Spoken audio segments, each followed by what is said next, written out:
Hello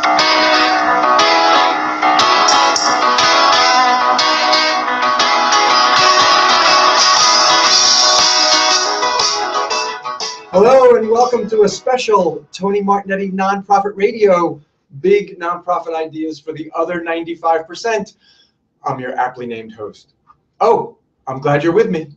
I would suffer the embarrassment of scorbutic gingivitis if I had to say the words you missed today's show.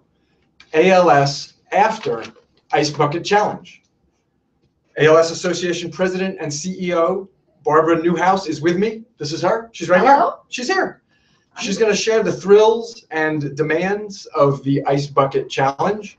How is the organization managing that huge spike in donors and dollars? What comes next? We're on a Google Plus Hangout on Air, and we very much want your questions. If you are at TonyMartignetti.com, then use Twitter and use the hashtag #NonprofitRadio. If you're on the Chronicle of Philanthropy site, use the comment section. And if you're on Google Plus, use the discussion window. My thanks to the Chronicle of Philanthropy for letting us use their studio in Washington, D.C. Also to the Chronicle's web editor, Cody Schweitzer. He's today's producer. He's on the other side of the cam, but trust me, he's here. Nonprofit Radio is sponsored by Generosity Series. They host multi-charity 5K runs and walks. GenerositySeries.com. I am very excited to welcome Barbara Newhouse to the show. She has led the ALS Association since June. You stepped in it. I did. That's incredible. I did. She has held senior leadership positions at Alzheimer's Association, Autism Society, and Arthritis Foundation. ALS is at alsa.org, and on Twitter, they are at ALS Association. Barbara, welcome to the show. Well, thank you for having me, Tony. What is next in your career? Is it the bee diseases? Well, you know, everybody asks me that. Bile duct and but next in my brains career is grandchildren. You aspire to grandchildren? I aspire to have grandchildren. And your children are aware of your aspirations? Well, they're not there yet, obviously. But they're aware. But they're aware. You've made them well aware. Yes. Okay. Good luck. I'm very much aware because that's where I'm actually headed. Will be retirement, hopefully. Okay. The association does research, funds research, also does care for patients and support for families and patients. So let's make sure everybody understands what amyotrophic lateral sclerosis is a muscular neurodisease which actually impacts all of the muscles throughout the body. Sometimes it starts in the limbs, sometimes a little more rare, but it starts in the throat muscles. But eventually, the disease will take over the entire body. A person who has ALS will live anywhere from 2 to 5 on average, although some people do live longer. But for the most part, once you're diagnosed, it's usually 2 to 5 years, and it will eventually encompass your breathing and your ability to eat, obviously. So it is fatal. It is fatal. The latest numbers from the Ice Bucket Challenge, what are those in terms of new donors and dollars raised? Well, as we wrapped up the Ice Bucket Challenge, we were at 115 million, and that is 2.4 million new donors to our world. And your total fundraising in 2013 was what, 19? 2013 at the national level, we raised around 21 million, and at the chapter level, they raised another probably 3 million. Okay. Enormous spike, and 2.4 million donors. New donors. New donors came from the challenge. Right. What was that like? I'd like to feel the thrills and maybe even the fears of early July, early August, mid-August. What was that feeling like?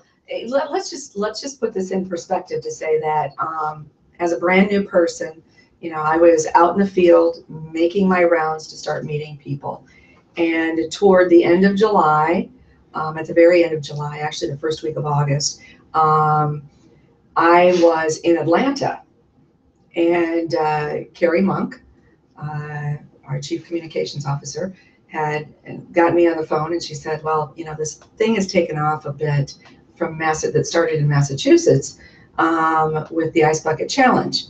And I said something to the effect, you know, we'll probably pick up a couple million, you know, if that kind of thing and so forth. Well, then I call, and that week I actually was in Atlanta and I was sick. So then that week, and she said, oh my gosh, she said, you're being challenged all over. We've got to get you, you know, you've got to do a video. We've got to get you. And I said, I can't wait till I come back. No, we've got to get it done. And, you know, so that's where you're at. That's where we're going to do it. And I'm sick and I have to have ice water thrown on me. Yeah. And yes, and then I got sicker. But at the same time, it was just loading. And, you know, you are like going, your every day was, are you kidding me? Yeah.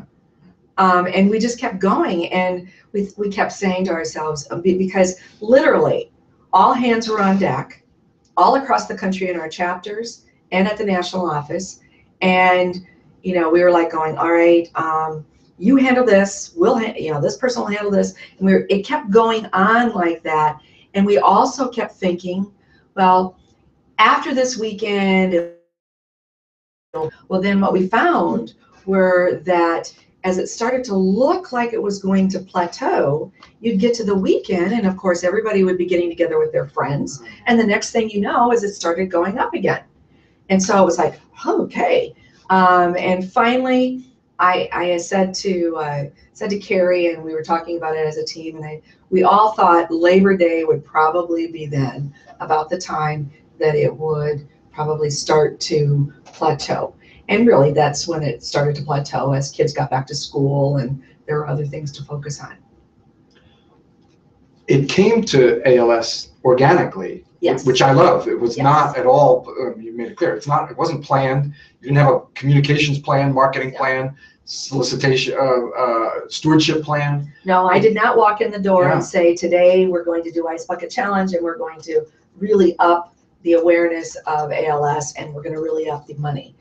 No. So you're not leaving ALS immediately, because you're so marketable now. Anybody would take you in a heartbeat. You're great luck, but you're not leaving. No, I'm not planning to leave ALS. But there are different stories about how it came to ALS. Can you set up straight how that works? So there are three gentlemen with ALS: Pete Frates, Pat Quinn, and Tony Martignetti. The three guys had been communicating with one another about how they could raise the level of awareness of ALS. And their discussions and so forth, they had started and seen somebody use an ice bucket on something else. And so they said, well, you know, what we really need to do is it's sort of like the ice bucket, because, you know, when people get up in the morning and they splash water on their face, it gives them sort of a wake-up moment. And the guys decided that there needed to be a wake-up call of sorts. And so they really started it, but then it was the Frates family in Massachusetts that then took it really well. Because originally it was for any charity. Well, yeah. The idea, I think Matt Lauer did it on television, and for a hospice care or something. Originally, it was for any charity that you were close to. Yeah, I mean, and so these guys just took it to another level. But then it was really Pete Frates and his family that then moved it to sort of the level of the viral nature of it that it could go, and it's went all over the world. Yeah, I mean, George Bush, Derek Jeter, around his retirement. It's of course, I mean, everybody knows that.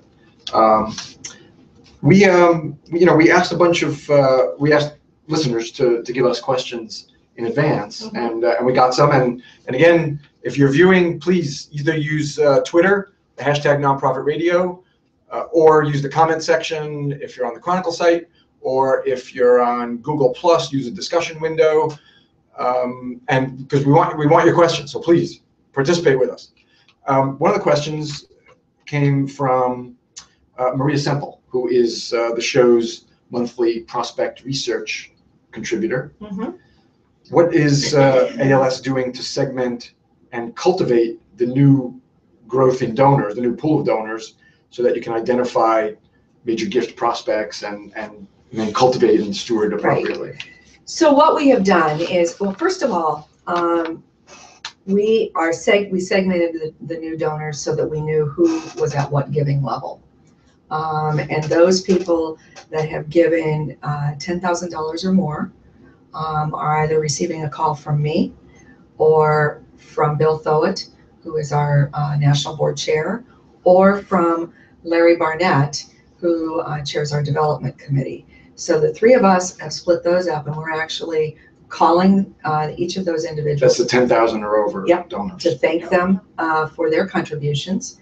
The folks that have generously given below 10,000, of course, they've all received, immediately everybody received an acknowledgement. The moment their gift came in, an acknowledgement went out.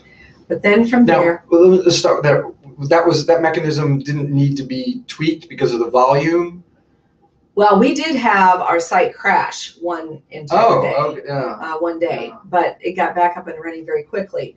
But as the whole thing started to kick, I think because of the way that it went, even though it seems like it went very fast to everyone, we had enough time in there that we were able to tweak our messaging.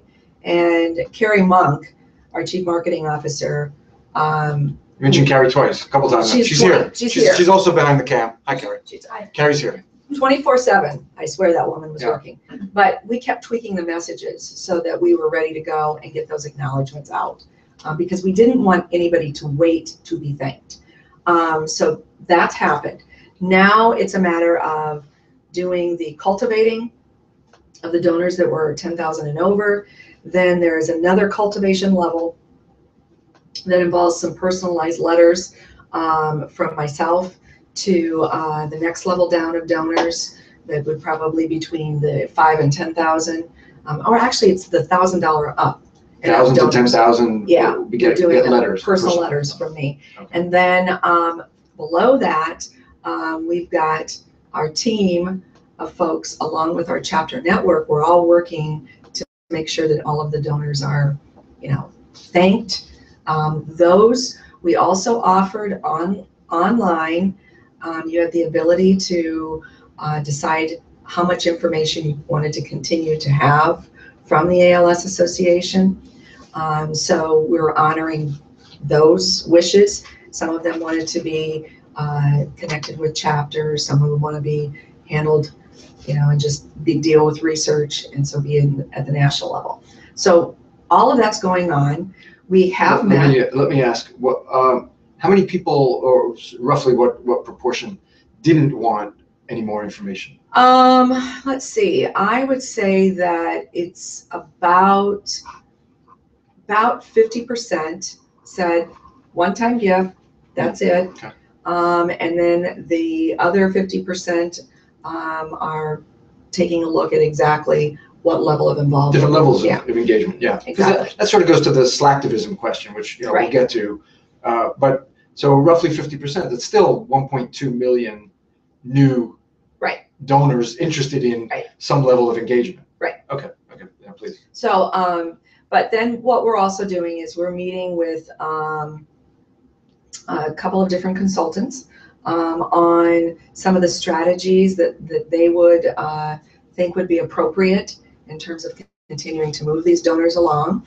And certainly our board is taking a big interest in working on that too. They want some involvement as well. So we are looking at all those strategies and are determining how we best go forth with our new donors. And we're working with our chapters to do that as well. Yeah, the chapters are important and support for them, and I think we'll have time to get. Plus, because the reason that becomes extremely important is because in a federated environment, you tend to knock heads with your national organization.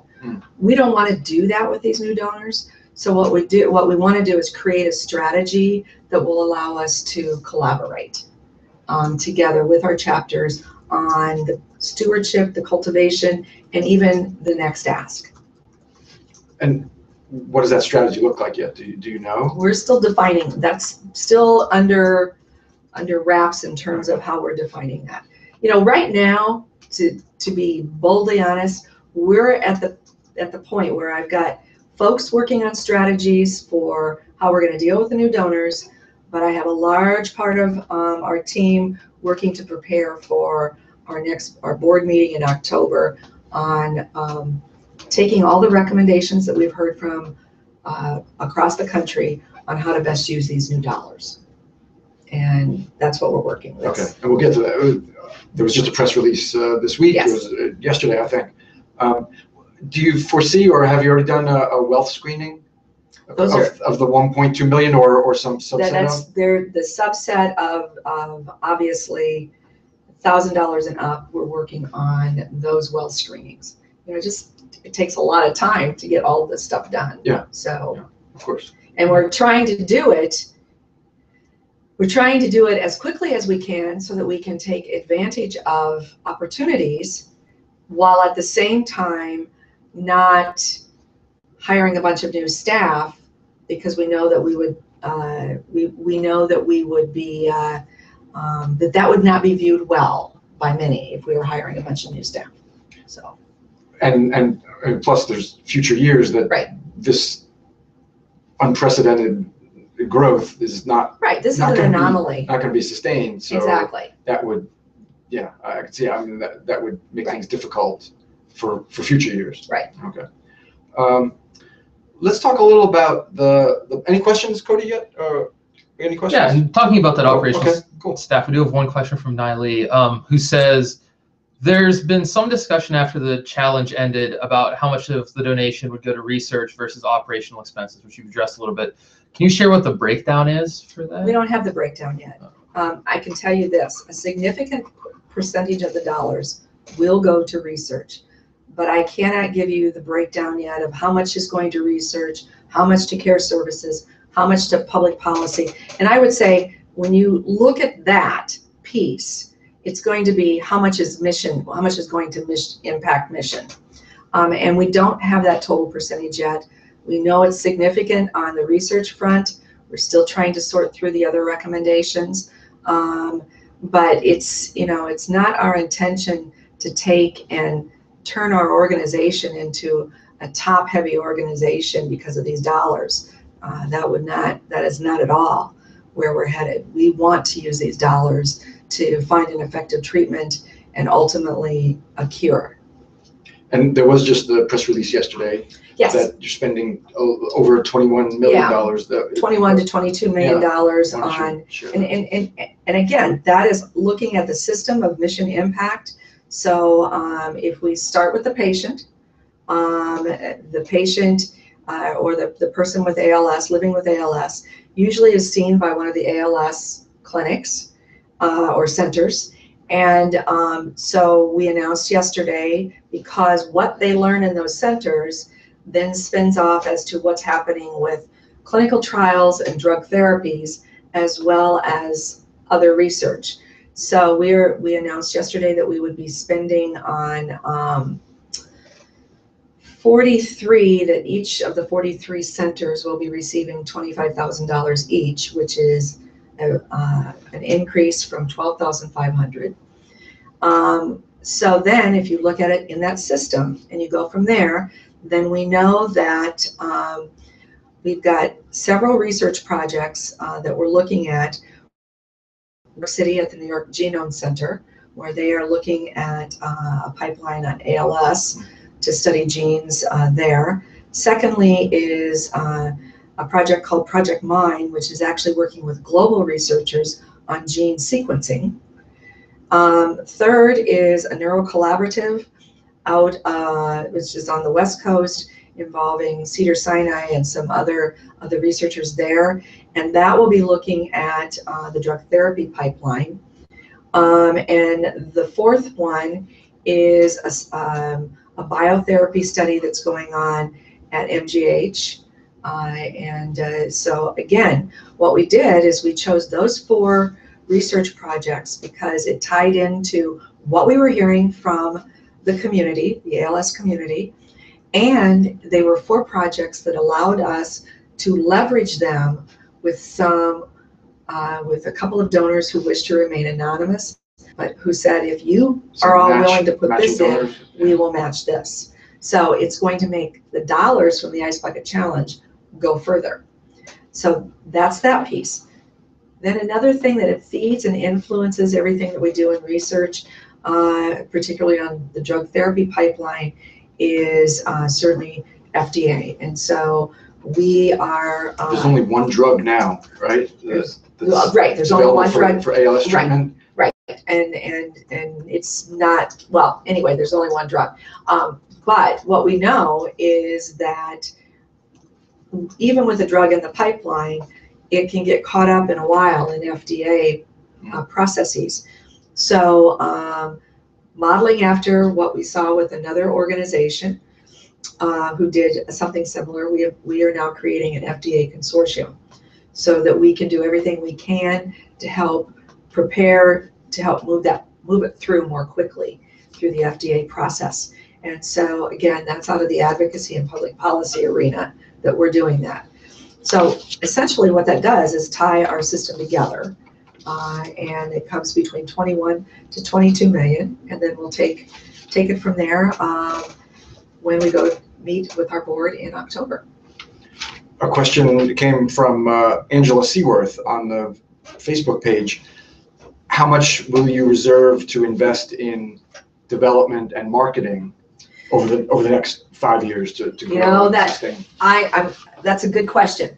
I wish I had the answer to that today. Actually, just before we came over here, we met with the PR firm that we work with, and we were talking about the strategies. First of all, even before we get there, let us in the back door. What we've got to do is we've got to define what the new norm for the ALS Association is. You know, if you're at a budget nationally of roughly 21 million, and you were spending roughly 7 million of that in research, now we've got to take a look at what's our new norm going to be. So we've got to figure out some of these other parts in terms of looking at our new norm, and then it's a matter of, all right, what investments are we going to, if our new norm goes from 21 million to around 40 million a year, what are the investments we need to make on the development side to be able to keep that level? And what do we need to do on the marketing, the awareness side, to continue on concern for ALS and awareness of the ALS Association? So it's looking at those kinds of things. And right now we're studying, and we're taking a look at a lot of different models so that as the decision-making process moves forward and we develop what that new norm looks like, that we can then determine what we're going to need in both development and marketing to sustain that. Isn't there an advisory panel, excuse me, that you've put together to try to figure out how these different needs should be met? No, not that. That's not what that advisory panel. I have a panel of ALS advisors who has been working and talking with me around the recommendations as people with ALS have on the mission impact front. All right. On the side that I'm just referring to, we have a couple of different consultants that we're using to work with us, and also, of course, our board is very much involved in this piece. What is the ALS endowment? Is there? We don't have an endowment, and we're not going to have an endowment. Oh, you don't. That's what I was going to ask. Okay. Do you foresee? Well, I thought. Yeah. No. Let's start with what you have. Yeah. But there isn't. We don't have an endowment, and I don't foresee us having an endowment because I believe, and I firmly believe this, that as a voluntary health agency, our job is to solve the issue we need to solve and be done with it. And endowments have their place, but I don't happen. It's my personal belief that it does not belong in the disease space when you're working hard to put yourself out of business. All right. Another question came from Amy Sample Ward, who is our monthly social media contributor, and she's also the CEO of N10, the nonprofit technology network. And so she's getting to the chapter support, knowing that donations weren't made only to the national ALS. Knowledge and systems readiness may be different chapter to chapter, so different chapters have different capabilities, but they still need to be able to report and tell stories and cultivate donors. So what's in place, or what would be in place to help support the local chapter in ensuring follow-up with their donors, communications, and retaining? Well, actually, I think our chapter network is more sophisticated than what some people might think. But they're doing a good job of following up with the donors that came directly to them out of the Ice Bucket Challenge. Carrie and her team have been great in terms of providing additional support, in terms of press releases, FAQs, things that they can use on the local front to answer questions, to respond to media needs. But the chapters, we've had regular contact with the chapters all the way throughout this. So we sort of looked at it as a family. We're in this together. And so I don't believe that we've left any of our chapters hanging and not being able to respond to the needs of their constituency. Even with the enormous growth, you feel they're... Yeah, we're all looking at it together. And so right now, we are also in the middle of walk season, and we've seen tremendous lift in our chapters walks throughout the country. This was the Ice Bucket Challenge. Couldn't have been a better precursor to the walks that have come subsequently. And so it's in all of that that we're working with them, they're working with us on how they will handle the lift that they've each seen. Now, we do know that some of their donors will also want money to go to research, so they're trying to determine and work that all out with us, or working in tandem with us, so that we make sure those dollars go as the donor intended. That growth in the walks is important to recognize, because it does show that there's carryover. Oh, absolutely. You had the 1.2 million people, the half, who said I'd like to be engaged, but now you've seen enormous growth in actual activity and their own individual fundraising around their walking. Right. I had the pleasure of attending our Pittsburgh walk, which was taking place sort of like right after Labor Day. I love Pittsburgh. I went to Carnegie Mellon. Yeah, well, I love Pittsburgh too. They have great wedding soup. Anyway. Wedding soup, yes. That's right. So I forget what wedding soup is, though. Oh, it's got the... I remember it. I remember hearing it. Is it rice balls or something? Little sausage balls, I think. And it's... Oh, is it sausage? I think maybe so. I got a low quality wedding soup. I thought it was rice. Okay. Well, maybe it could be. I don't know. Right. It just tasted good. So anyway, while I was there to attend the walk, their walk a year ago was 1,600 people. Yeah. Their walk this year was over 3,000 people. That's great. So, I mean, it's just, and that's just one example of all across the country the way it's been. Cody, any questions from the web? Any of our sources? Yeah, we have two questions asked two different ways, and both are about the big money donors. And I think because most people associate social media with a lot of small donations, they're both wondering, what percentage of the overall donors you had fit into that large 10,000 plus group, and how that was a smaller percentage. Think about it. If we can divide these up to call, I would say we're probably each making about, I'm going to guess that, somewhere around, the average gift was $45. Carrie's holding up a little thing that says the average gift was $45. We're exposing everything. Who's behind the camera, the cheat sheets, the cue cards that come up. But to answer the question about the large donors, we probably had about 100 very large donors. The 10,000 and above? Yeah. Okay. Yeah. Another question? Or that was the same? That's it for right now. Okay. Let's go a little bit to some of the critics. that this is Slacktivism, narcissism. What do you? I mean, I think the numbers bear out, but I think people are interested in hearing your response. You know, I got to ask about this. Criticisms. And I'll just tell you, I think that any other nonprofit who was positioned in where we were at the same time that we were would have done the same thing. You know, it's we sent out exactly, one email to 60,000 of our donors. That was all we sent, and then from there, you know, again, we had no idea what this would do, and you know, I think what we've done is a good thing to raise the awareness, the concern for ALS as a disease, raise the awareness level of, you know, not just our organization. There are a lot of ALS organizations that support ALS in one way or another.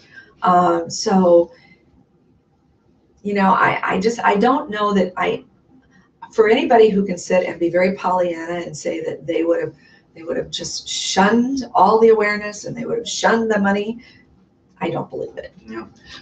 And some of the criticism is that there's too much awareness now, and that will take money away from other. Oh, I don't think that's other true worthy causes and. You know what? I think medical causes. Donors are smarter than that. People are going to support what they want to support. And if they got into the Ice Bucket Challenge because they kept feeling like somebody kept challenging them, they would have made a small donation, the average of $45, and that would have been it.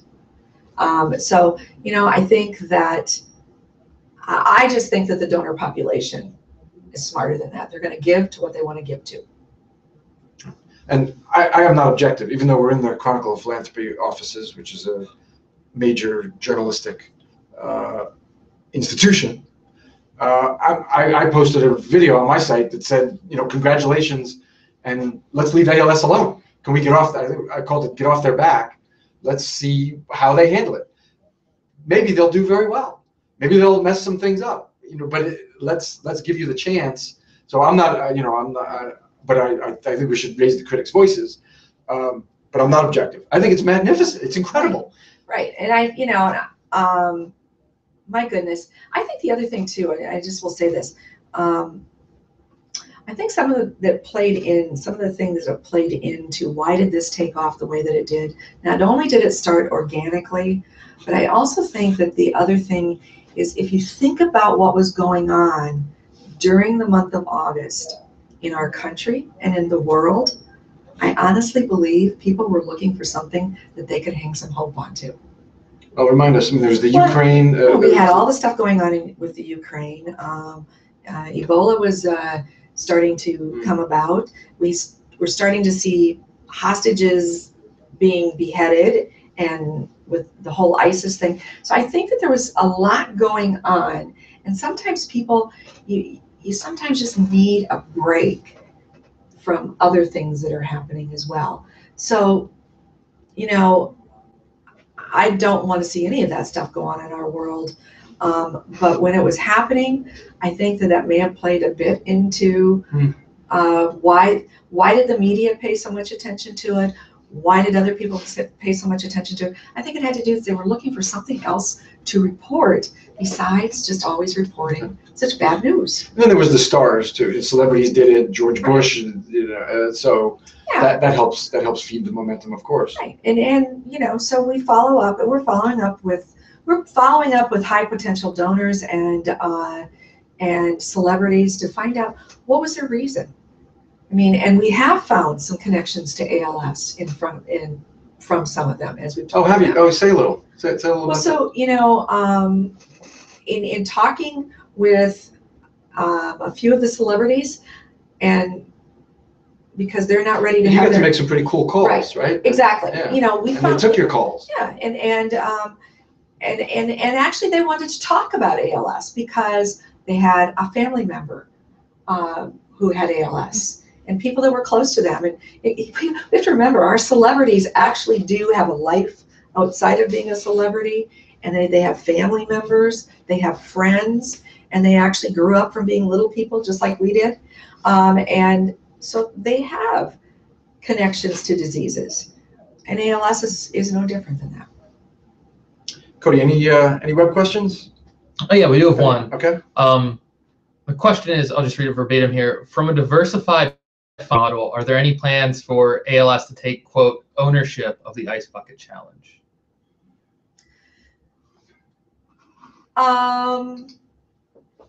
Well, as everybody knows, we did a misstep during the Ice Bucket Challenge. We thought, well, and we did it for the right reasons, even though it was a misstep and we pulled back. Because well, what was that? The misstep was we attempted to trademark Ice Bucket Challenge. We had filled out an application. Our reason for that, though, had to do with the fact that we were learning from families who were involved with ALS that there were some people out developing websites to scam money away from the ALS community for their own, and so we thought about doing that. Why did that turn out to be misstep? The backlash from people indicating that we were greedy and everything else, we finally just said, look, we get it. We made a decision we shouldn't have made. Now, as far as owning the Ice Bucket Challenge, that's going to be left to people. That's not going to be. I don't know. It started organically. Yeah. So we'll see what happens. And I don't know about trying to replicate a meme like that. I think that then comes off as phony, and I'm not even sure it's feasible. Yeah, there's discussion, and we'll see where that goes. But again, we pay tribute to the roots, organic. Yeah, I love that part of it too. Any other questions, Webb? Twitter. If you're on Twitter or if you're at TonyMartignetti.com watching, then use Twitter to submit a question and use the hashtag Nonprofit Radio. If you're on the Chronicle site, use the comment section. And if you are on the Google Plus page, use the discussion windows. Cody, got anything? Yeah, we have one more, and this is a very practical question. Where's this from? This comes from the Chronicle site, and this comes from Emily. So she's a grant writer at UC Irvine. She noticed on the site that the call for research abstracts hasn't been updated for 2015 yet. They have a lot of researchers who are curious to know when the call for proposals will be up. Do you happen to know when you will have a call for abstracts for the upcoming year? Dr. Bruins, Lucy Bruins, who is our chief scientist, she and I are right now we're in the throes of the plan that's being developed to go to the board. I think there are details to be worked out. Remember, folks, I started June 1, so I'm not even sure what normal timing is. I don't know, Carrie, do you know what normal timing is? So I'm not even sure what normal timing is for when those abstracts have been called for. But what I will say is I would be looking for some announcements around the 1st of November about how the research dollars are planned to be allocated. And I want to come back to that because I think that's an important point. How they're planned to be allocated, and then I think Lucy, Dr. Bruins will be releasing timelines after that. But I want to come back to the word allocated. Why don't we each take a blatant water break? We have water, and we're not going to try to sneak it in. There's no secrets here. And there's no ice here, and we're not pouring it on one another. Yes, I think, yeah.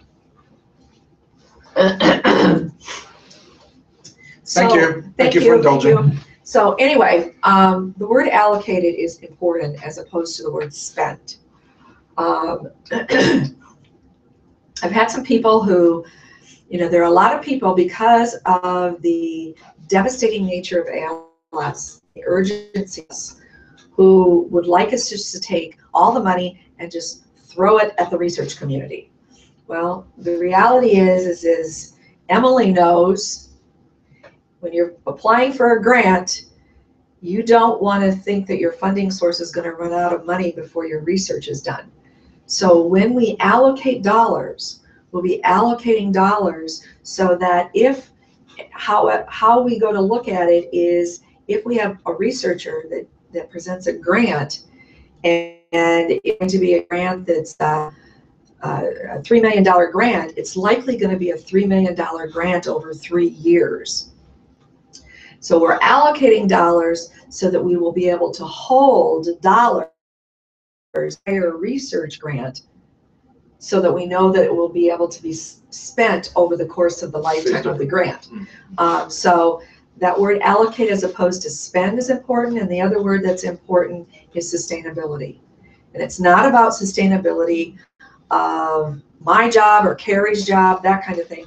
I'm concerned about sustainability of the funds that are allocated for various research projects or projects that have a lifetime of over 1 year.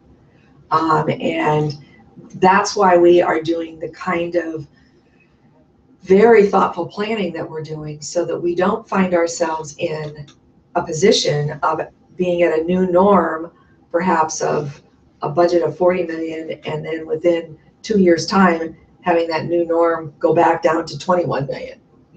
Yeah. Can we shift to the board a little bit? Sure. That board's always They're always fun. it's a hot topic for nonprofits of all sizes. You did talk a little about the fact that they're very involved in the planning process. Do you foresee an expansion of the board because of this at all? No, we're not going to be expanding the board. You know, we've got you know, every year we have a certain number of people whose terms roll, and they roll off the board.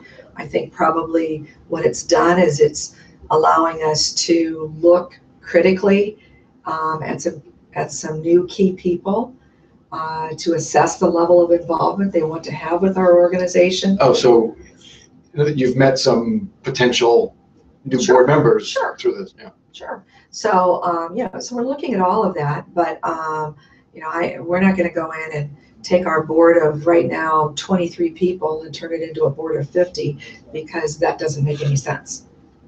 Right. So.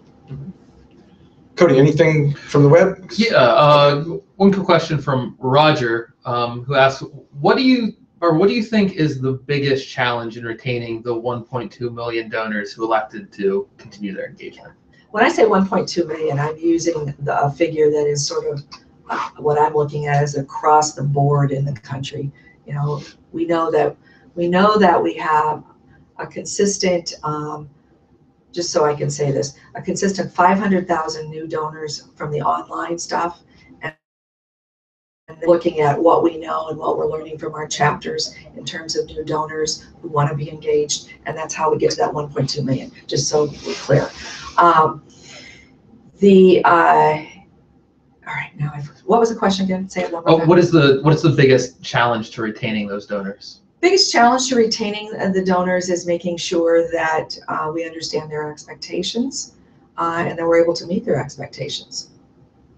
And engagement. Well, engagement, but that's part of expectations. If they're expecting to be engaged at a certain level, we've got to make sure that we're meeting that.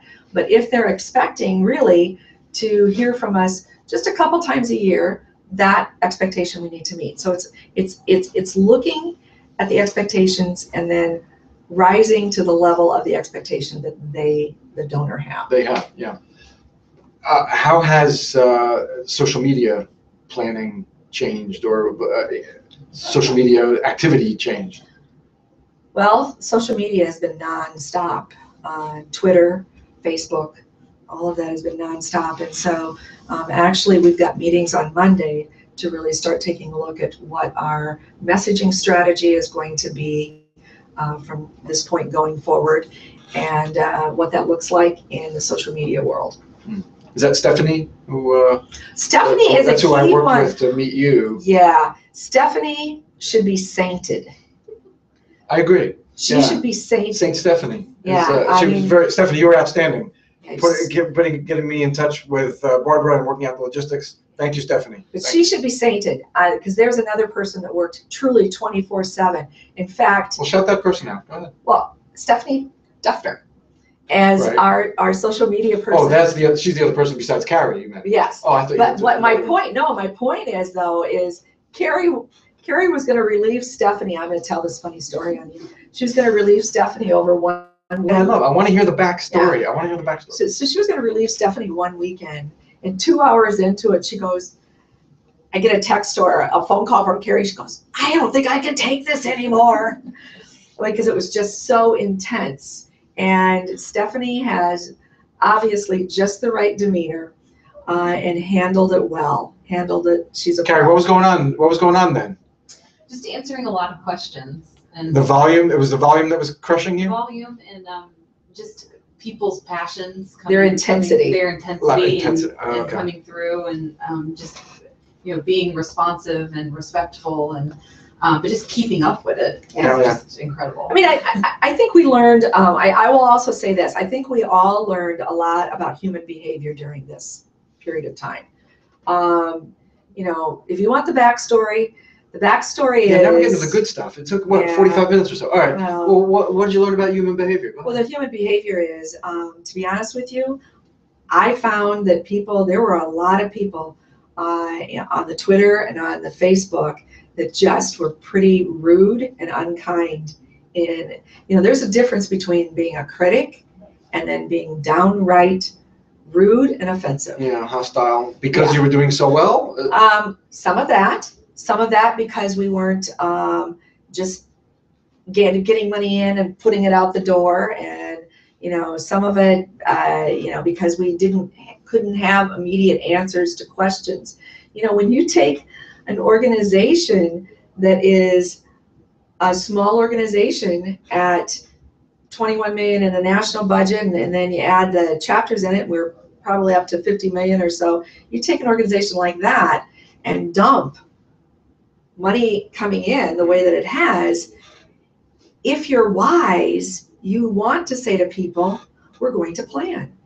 Now, that would be the wisdom part of it, that you would think is common sense. Well, what I've learned is common sense is not common to everyone. And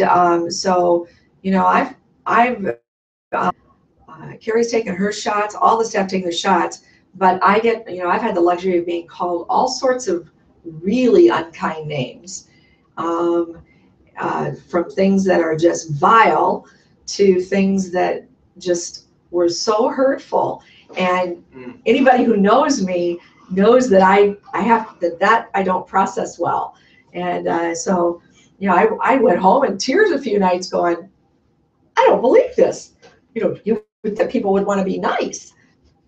Yeah. There's a double side to social media and it is. Unlimited audience engagement, and you suffered that part, but that was a small part. Yeah, it was a small part. But it was just, those people become very vocal, even though they're small numbers, they become very vocal on social media because that's their platform. More questions, Cody? Was that a So for now, if you have any wrap-up questions, we have about 4 minutes left. Oh, okay. Do you have a question? Yeah, one. This question's from Mike. Do you think you would have had more access to the potential donors that did the challenge on Facebook and Twitter if you had managed the engagement on a platform? And I assume by that he means a platform of your own.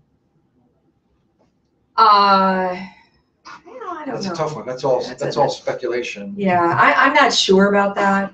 I'm not sure about that. But I think we're engaged a lot with our donors. Somehow I feel like I'm losing some of a message here, because I don't want you all to think that we are not engaged with our donors, the new donors, because we're very much engaged with them now. But if you're asking for specific strategies on where we're going to go and how we're going to get there, I can't give you that yet. We have your meeting coming up on Monday. We'll take the weekend. Thank you. We'll meet again on Tuesday. Oh yeah, okay. You can report back on Tuesday.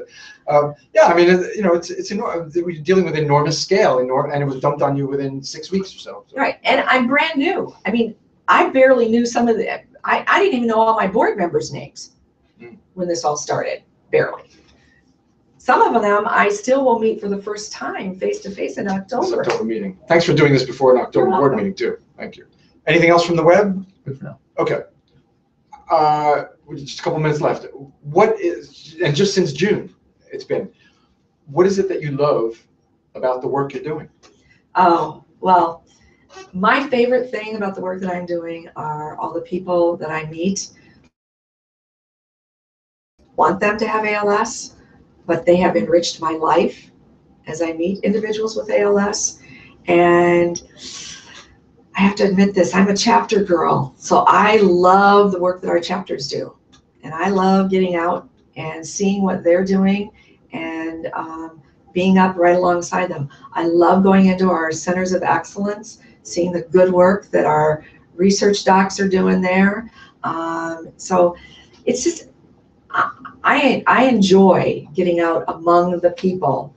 I'm not very good when I just have to sit in my office because well, number one, it's always very busy, but I really like being out with people. 38 chapters to support and be good to. Right. And they're good to me. We're going to wrap it up. Barbara, thank you very much for coming. Again, they are at alsa.org, and on Twitter, the ALS ID is at ALS Association. Next week, Maria Semple returns. She's our monthly prospect research contributor and the prospect finder. We're going to talk about in-kind gifts. How do you uncover them in your community? What are they? How do they get treated? All about in-kind. Part of today's show, find it at tonymartignetti.com. Fundraising Fundamentals at the Chronicle of Philanthropy. That is a monthly 10-minute podcast, a burst of savvy information devoted to fundraising, always smart people on. I am just the host of Fundraising Fundamentals. I bring smart people. They talk about fundraising basics. Info is at philanthropy.com and also at tonymartignetti.com and also on iTunes. My thanks again to the Chronicle of Philanthropy for hosting us. Cody Schweitzer, web editor. Thank you.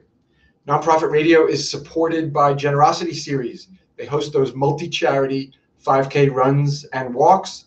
They have a charity support team that helps each of their charity partners. They're at generosityseries.com. Music. Cody, cue the music. Our creative producer is Claire Meyerhoff. The show's social media is by Julia Campbell of J. Campbell. So today's remote producer of Tony Martignetti Nonprofit Radio is Cody Schweitzer, web editor at the Chronicle of Philanthropy. Our music by Scott Stein of Brooklyn. I hope you'll be with me next week for Nonprofit Radio. Big nonprofit ideas for the other 95%. Go out and be great.